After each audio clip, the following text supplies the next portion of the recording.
करेंगे, परसुएट करने के लिए उम्मीद है कि शायद मान।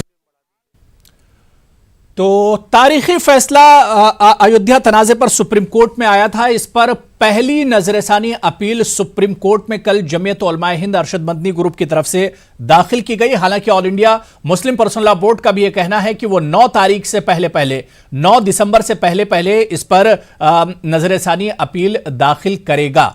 लेकिन दूसरी तरफ अगर हम बात करें तो सुन्नी सेंट्रल वक्फ बोर्ड ने इसे एक तरह से इनकार कर दिया था। उसने कहा कि सुप्रीम कोर्ट का जो फैसला है वो उसे मानने के लिए तैयार है और इस पर किसी तरह की नजरसानी की अपील की जरूरत महसूस नहीं की जा रही है। लेकिन मौलाना अरशद मदनी ने कल प्रेस कॉन्फ्रेंस की थी और उसमें बाकायदा उन्होंने बताया था कि जिस तरह से फैसला आया है, सुप्रीम कोर्ट का फैसला बिल्कुल काबिल कबूल है, लेकिन उसके बाद जहां पर कुछ गुंजाइश रह जाती है और आइन और दस्तूर की तरफ से उन्हें जो हक मिलता है उसी की बुनियाद पर वो इस फैसले पर नजरसानी करने जा रहे हैं और नजरसानी के लिए वो दरखास्त एक तरह से उन्होंने दी है। लेकिन कहीं ना कहीं जिस तरह से नजरसानी की दरखास्त दी गई है इस पर कई तरह के सवाल भी खड़े हो रहे हैं। समाज में एक तरह से तशवीश भी पाई जा रही है।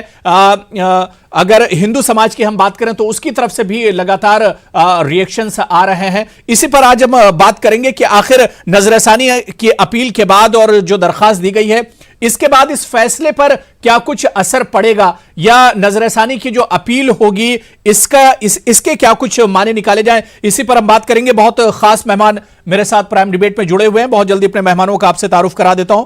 मेरे साथ आलोक अवस्थी साहब स्पोक्सपर्सन हैं बीजेपी के, वो मेरे साथ जुड़े हुए हैं। एच.एस. रावत साहब हिंदू धर्म गुरु हैं, वो भी इस वक्त डिबेट में मेरे साथ जुड़े हुए हैं। Doctor M H. खान साहब पॉलिटिकल एनालिस्ट हैं, सियासी तज्जियानिगार हैं, वो भी इस डिबेट का हिस्सा हैं। रजा रिजवी साहब सीनियर सहाफी हैं, जर्नलिस्ट हैं, वो भी इस डिबेट का हिस्सा। और कुछ देर में सुप्रीम कोर्ट के सीनियर लॉयर और वकील डॉक्टर फर्रुख खान भी हमारे साथ होंगे। मौलाना अब्दुल हमीद नोमानी भी इस डिबेट का हिस्सा होंगे, कुछ देर में हमारे साथ जुड़ेंगे। जो मेहमान मेरे साथ जुड़े हुए हैं सभी का बहुत इस्तकबाल और बहुत वेलकम। मैं रजा रिजवी साहब आपसे ही शुरुआत करना चाहूंगा क्योंकि सुप्रीम कोर्ट का जब फैसला आया था, तारीखी फैसला था और मुस्लिम जो फरीक था उन्होंने कहा था कि हम इस फैसले का खैर मकदम करते हैं। लेकिन उस वक्त जो all India Muslim personal law board की पीसी हुई थी, प्रेस कॉन्फ्रेंस हुई थी, उसमें उन्होंने कहा था कि हम इस पूरे फैसले पर गौर व फिक्र करेंगे और उसके बाद नजरसानी के लिए जाएंगे।